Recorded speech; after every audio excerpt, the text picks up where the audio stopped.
मैं गरीब हूं, लेकिन क्या मैं खुद को सिर्फ 10,000 रुपए में बेच दूं?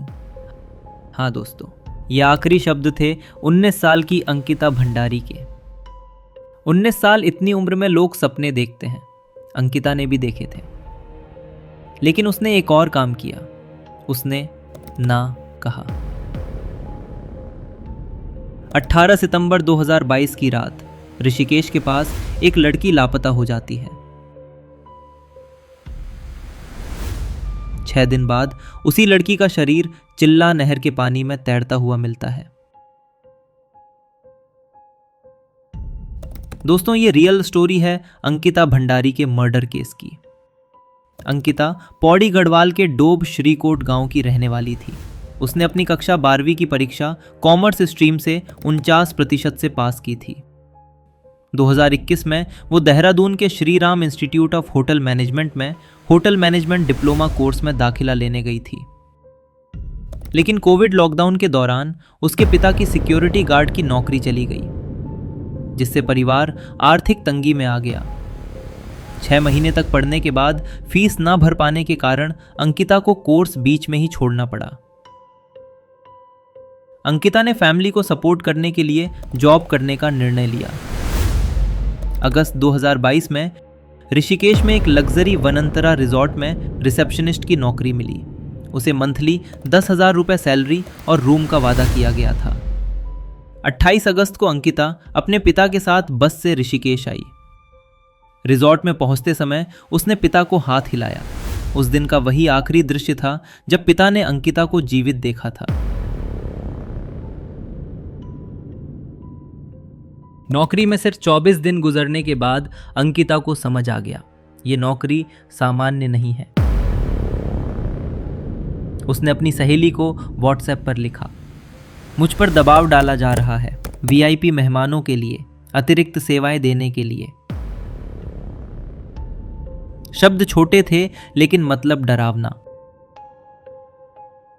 अंकिता को मजबूर किया जा रहा था कि वो अपने शरीर का सौदा करे। और तब उसने वो लिखा जो आज भी केस का मेन फोकस पॉइंट है।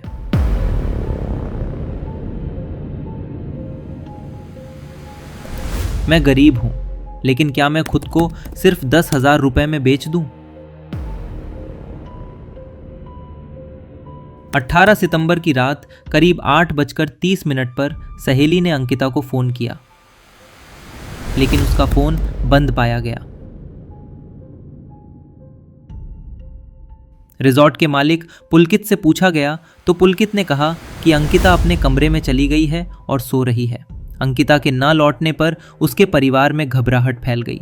उसके पिता बीरेंद्र सिंह ने 3-5 थानों का चक्कर लगाकर उसकी गुमशुदगी की रिपोर्ट दर्ज कराने की मांग की, लेकिन नेताओं और शक्तिशाली लोगों के दबाव के चलते कोई एफआईआर दर्ज नहीं की गई।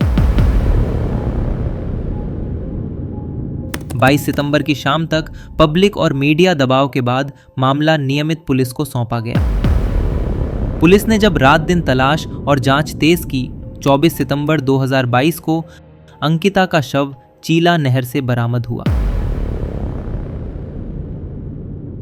आरोपियों के अनुसार उस शाम अंकिता और रिजॉर्ट मालिक पुलकित आर्य के बीच तेज बहस हुई। पुलिस ने बताया कि बहस के बाद अंकिता को जबरदस्ती स्कूटर पर बैठाया गया और करीब 1 किलोमीटर दूर बहती चीला नहर में धक्का देकर गिरा दिया गया।